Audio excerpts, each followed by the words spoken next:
Good morning. My name is Steve Hassan, and I'm a licensed mental health counselor, former cult member, and author of several books, and activist for over 39 years about destructive mind control and destructive mind control cults.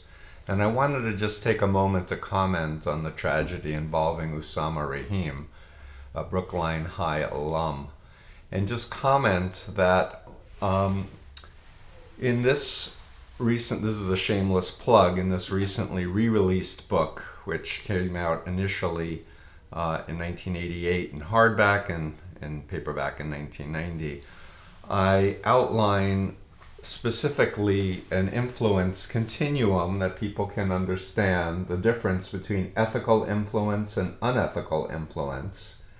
Ethical influence respects individuality, creativity, conscience, choice, free will, is accountable, transparent.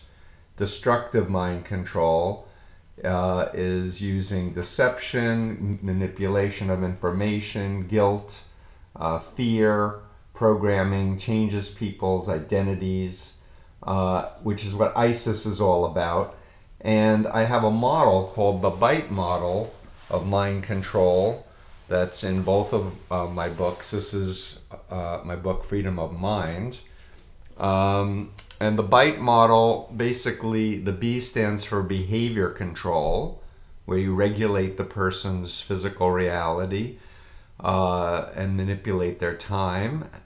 Information control, which is the programming of all interactions, spying, learning about the person's background, use of propaganda, use of confession. But the big thing is deceptive recruitment. The T is thought control.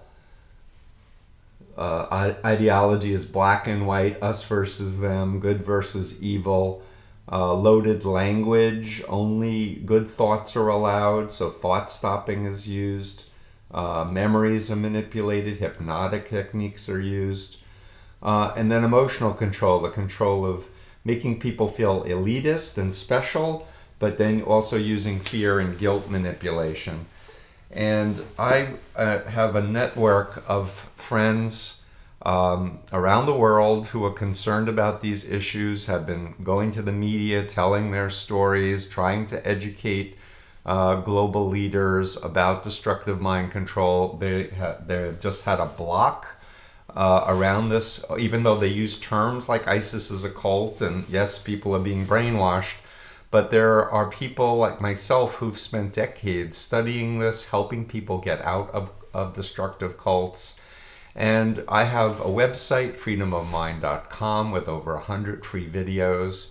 And it's time that the citizens of the world stop looking to governments to solve this, because ultimately it's a people-to-people influence situation. And if we are looking out for one another, if we have a family member or a friend who's being radicalized or inducted into any destructive, totalist, authoritarian group, whether it's religious or political or a therapy group or a business cult, there are ways to ethically influence them.